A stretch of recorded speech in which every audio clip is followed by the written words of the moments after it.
दोस्तों आज मैं बताने वाला हूँ आपको कंपनीज एक्ट 2013 का सेक्शन 134। इस सेक्शन के अंतर्गत क्या बताया गया है वो पहले जान लेते हैं। एक एग्जांपल बताते हैं आपको एग्जांपल तौर पे कि कंपनी में इस सेक्शन 134 में क्या बताया गया है। मान लीजिए कोई कंपनी है। कंपनी अपने जब फाइनेंशियल रिजल्ट जारी करती है मतलब शेयर होल्डर के लिए, तो उसमें जो प्रॉफिट लॉस कैश फ्लो जो भी उसकी मतलब कंपनी होती रहती है, क्या डेप्ट है, क्या उस पर अभी कोई नया उसको ऑर्डर मिला कि नहीं मिला, सब जो बताती है कंपनी, वो सब किसके अंतर्गत होता है, उसकी क्या क्या रिस्पॉन्सिबिलिटी होती है जो डायरेक्टर्स होते हैं, और उसमें जो है कि कितनी अगर वो कुछ गलत हो तो पेनल्टी क्या है उसकी, ये सब जो है इसी की सेक्शन 134 के अंदर बताया गया है। सबसे पहले जान लेते हैं section 134 of the companies act 2013 outline the responsibilities and obligations of the board of directors concerning the preparation and approval of financial statement and reports। Section 134 जो है कंपनी एक्ट का, वो बताता है रिस्पॉन्सिबिलिटी और obligation of the board of director, जो board of director उनकी जो है रिस्पॉन्सिबिलिटी और ऑब्लिगेशन के बारे में बताता है। Concerning the preparation and approval of financial statement report, वो जो फाइनेंशियल जो स्टेटमेंट रिपोर्ट होती है उसकी जो तैयारी जो उसके अप्रूवल होता है उसके बारे में ये वह बात करता है। This section emphasizes transparency and accountability, aiming to ensure that shareholders and other stakeholders receive accurate, comprehensive, and reliable information about the financial health and activities of a company। ये जो सेक्शन जो है ये उसको मतलब कि एम्फसाइज करता है कि उसमें ट्रांसपेरेंसी हो, अकाउंटेबिलिटी हो, जिससे ये जो शेयर होल्डर होते हैं कंपनी के उनको बिल्कुल बिल्कुल मुकम्मल सही तौर पे जो भी जानकारी जो सच्ची है वो उनको प्राप्त हो, उसमें कोई मतलब कि फ्रॉड कोई कुछ मिली मतलब कि कुछ झूठी वूठी बातें ना उसमें उनको कंपनी के बारे में सुननी पड़े, तो इसलिए जो है कंपनी ये जारी करती है। Below is a break down of section 134 with simple example. नीचे दे रहे थे एग्जांपल तौर पर। Board's responsibility for financial statement. The board of director must ensure that the company's financial statements such as balance sheet, profit and loss account and cash flow statement are prepared and presented in accordance with legal requirement and accounting standards. जो board of directors होते हैं उन्हें ये ensure करना जरूरी है that a company's financial statement, क्योंकि जो कंपनी का जो फाइनेंशियल स्टेटमेंट जैसे कि balance sheet, profit and loss and accounts and cash flow statement are prepared and presented in accordance with legal requirement and accounting standard, वो बिल्कुल जो है सही तरीके से बनाएगी, बिल्कुल लॉ के मतलब के मुताबिक उसको सही से अकाउंट किया गया, उसमें कोई मतलब कि छुपी हुई कोई बात नहीं, उसमें कोई बढ़ाई चढ़ा के नहीं दिखाया गया है, कोई इसमें छुपाया नहीं गया है, बिल्कुल उनको बताना जरूरी होता है उनके लिए। एग्जाम्पल समझ लेते हैं पहले इसका। A company is preparing its financial report for the year 2023. The director must ensure that all the financial data like profit, loss, and the assets are correctly recorded. They cannot exaggerate profits or hide debts। एक company जो है वो अपने financial year 2023 जो है उसकी report तैयार कर रही है। अब उसमें जो डायरेक्टर्स हैं उन्हें जो है इंश्योर करना बहुत ज़रूरी है, क्योंकि जैसे financial data life, profit and loss, और जो एसेट्स हैं उसकी जो मतलब की संपत्ति है और जो उसके प्रॉफिट है, जो उसकी घाटा है, कर्जा जो भी है, वो जो रिकॉर्ड किया गया वो बिल्कुल सही तरीके से किया गया, उसमें कुछ छुपा के कुछ नहीं दिखाया गया, ना कुछ बढ़ा के दिखाया गया, जिससे कि मतलब they can not expected profit और हाइड डेप्थ, वो ना तो उसको प्रॉफिट को बढ़ा चढ़ा के दिखा सकते हैं, ना कर्जे को वो छुपा सकते हैं। अब जान लेते हैं दूसरा इसका। Approval of financial statements. The financial statement must be approved by the board director and signed by at least 2 directors including the managing director or the CEO। जो कंपनी का जो फाइनेंशियल स्टेटमेंट जब जारी किया जाता है तो उसको जो है बिना 2 लोग तो कम से कम उसको जांचते हैं, पहले उसको चेक करते हैं कि वो सही है कि नहीं, बिल्कुल कुछ में बढ़ा चढ़ा के दिखाया गया है। उसमें कौन लोग होते हैं, उसमें या तो 2 मैनेजिंग डायरेक्टर होते हैं या फिर कंपनी का CEO होता है, मतलब कि 2 तो डायरेक्टर होना चाहिए या फिर CEO होना चाहिए। Before they are presented to share holder, जब वो क्या नाम शेयर होल्डर सामने जब वो प्रेजेंट करते हैं इस रिपोर्ट को, तो उससे पहले वो जांचते हैं इस चीज़ को कि इसमें कुछ सही से देख लें, कोई चीज़ बढ़ा के ना दिखाया, कोई चीज़ छुपाया ना गया, उसमें कुछ कम ना किया गया हो।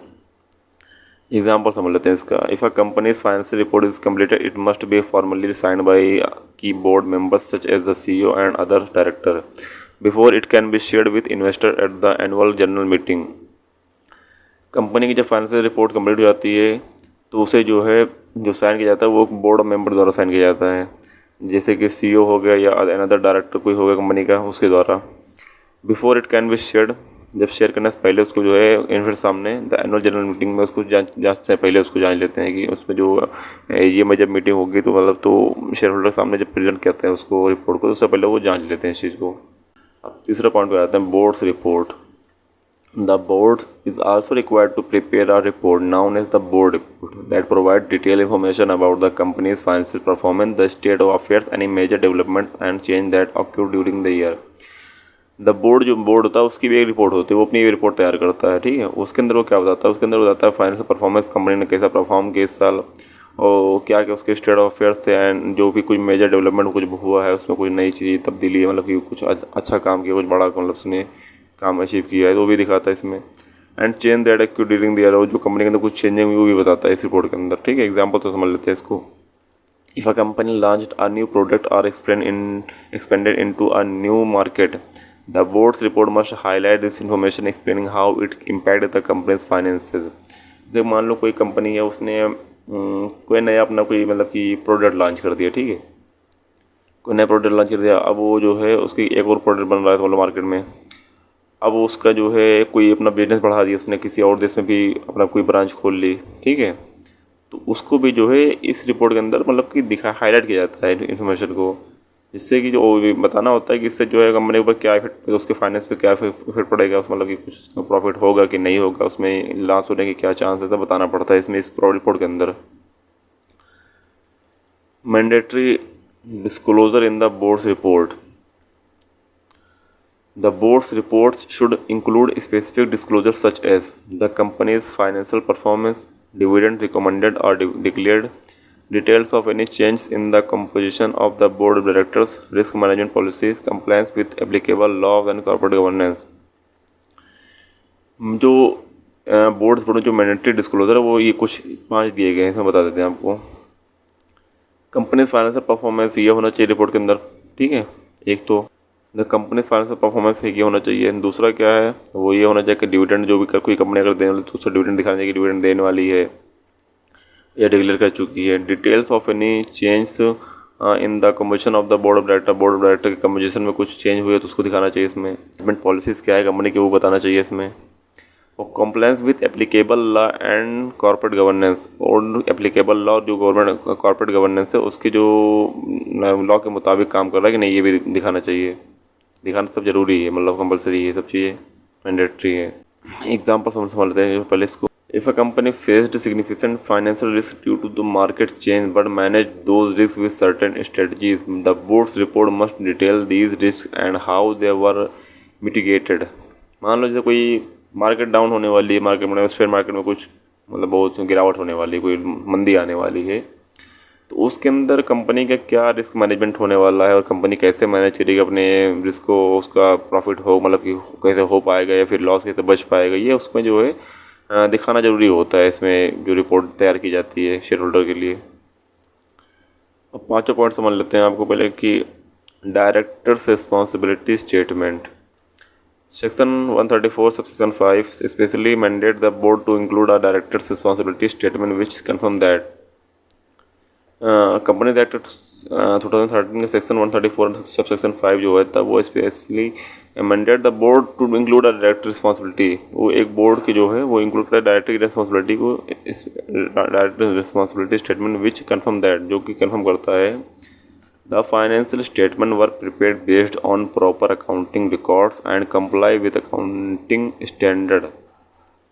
जो फाइनेंशियल स्टेटमेंट जो तैयार किए गए हैं वो बिल्कुल प्रॉपर अकाउंटिंग वर्ड के मुताबिक किए गए हैं, और वो जो है अकाउंटिंग स्टैंडर्ड के जो है कंप्लाई मतलब उसके जो है अधीन है, उसमें कुछ मतलब कि आगे भी उनको बिना उससे अकाउंटिंग स्टैंडर्ड के बिना उसको मतलब नहीं किया गया है। The directors took all necessary step to ensure the financial well being of the company.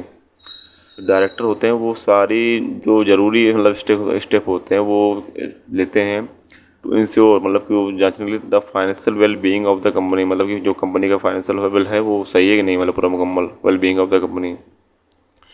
Proper internal financial control are in place to prevent fraud and errors. जो फाइनेंशियल एरर मतलब अंदर होता है कंपनी के अंदर का जो मतलब कंट्रोल होता है वो बिल्कुल प्रॉपर होना चाहिए, वो प्रॉपर होता है उसका डायरेक्टर के अंदर। और इसमें क्या होता है कि proper internal financial to control are in place to prevent fraud. और भी जो मतलब कि ये होता है प्रॉपर इंटरनल फाइनेंशियल वो कंट्रोल करता है कि जो मतलब कि फ्रॉड और एरर जो होता है इसके अंदर वो मतलब कि वो दिखाना पड़ता है, मतलब कि वो ऐसा कुछ नहीं मामला इसके अंदर कंपनी के अंदर, तो उसको रोकने के लिए भी होता है मतलब कि फाइनेंशियल कंट्रोल को जो है मतलब कि ये फ्रॉड एरर ना हो कंपनी के अंदर। The company follow all relevant laws and regulation. Company जो है वो फॉलो करती सारे जो उसके रिलेटेड लॉ या फिर रेगुलेशन जो भी नियम कानून बनाएगा उसको पूरा वो फॉलो करके ये बनाती है report. Example, in their report directors may confirm that they adhere to all required accounting practices and laws. Report में जो है डायरेक्टर कंफर्म करते हैं कि उन्होंने जो है सारी अकाउंटिंग की प्रैक्टिस और लॉ के मुताबिक ये रिपोर्ट तैयार की है। Ensuring that the company's financial statement are true and fair. वो जो है विश्वास दिलाते हैं कंपनी की जो फाइनेंशियल स्टेटमेंट है वो बिल्कुल सच्ची है, बिल्कुल साफ़ है, उसमें कोई चीज़ मिलावट नहीं है, कोई चीज़ छुपाया नहीं गया, उसमें जो कुछ भी है वो बिल्कुल क्लियर है कंपनी के बारे में। If the directors fail to comply with the provision of section 134 they can face penalties. यदि डायरेक्टर फेल हो जाते हैं to comply with the provision का प्रोविज़न का पालन करने में, दे कैन फेस पेनल्टीज़, तो वो जो है पेनल्टी के मतलब कि उत्तरदायी हो जाते हैं, उनको पेनल्टी देना पड़ेगा फिर। For instance its financial statement are not prepared according to legal standard, the company and its officer may be liable for fines and in some cases director may face imprisonment. जिससे कि company है, अब company की जो report तैयार की गई है, रिपोर्ट के अंतर्गत डायरेक्टर ने कुछ अलग से ऐड कर दिया है, मतलब कि कंपनी का ना तो उतने ऑर्डर मिले थे या ना कंपनी को उतना मतलब कि प्रॉफिट हुआ था, या फिर उसके कर्ज को कम कर दिया है, या कंपनी की जो है कैश फ्लो कुछ बढ़ा के दिखा दिया है, घाटा को कम कर दिया है, या फिर उसमें जो है मतलब कई सी चीज़ जो भी आप अपने मन से कोई डाल दी उसमें बात जो थी नहीं लेकिन उन्होंने ऐड कर दी उस चीज़ को, तो उसके चक्कर में क्या होता है भाई, उनको जो है पेनल्टी देनी पड़ती है। पेनल्टी क्या होती है ये दिखा देना आपको। If a company director knowingly falsifies financial record or omits important financial information from the board's report, they could be fined up to 50,000 and even face imprisonment for up to 3 years। जब company के किसी director ने जिसको report में कुछ हेरफेर कर दिया है, कुछ गलत छाप दिया है, तो उन्हें तो जो है मतलब फ़ाइन पड़ती है, फ़ाइन होती है 50,000 रुपये हो, 50,000 रुपये लेके और उसको ये 3 साल की जेल तक हो सकती है। ठीक है, इसके अंदर ये बताया गया है पेनल्टी जो होती है इनके ऊपर।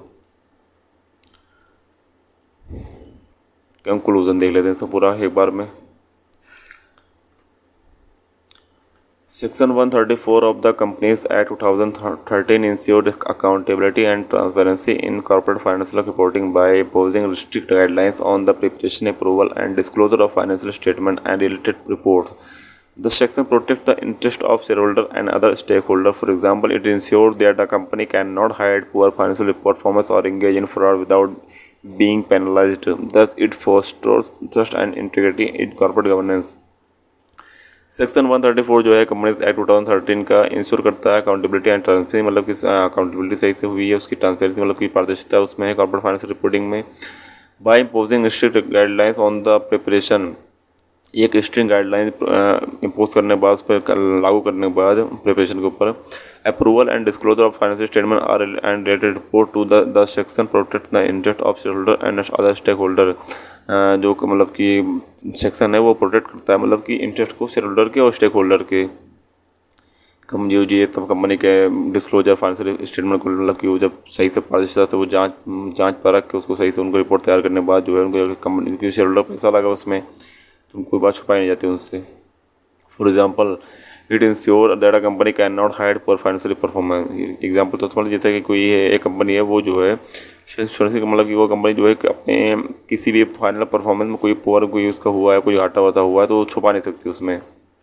Are engage in fraud without, और वो किसी फ्रॉड में विदाउट बीइंग पेनलाइज, और बिना अगर कोई फ्रॉड के तो बिना वो पेनल्टी दिए वो जा नहीं सकते, मतलब उनको कंपनी मतलब कि वो छोड़ेगी नहीं जो इसकी वो लॉ है और उसी।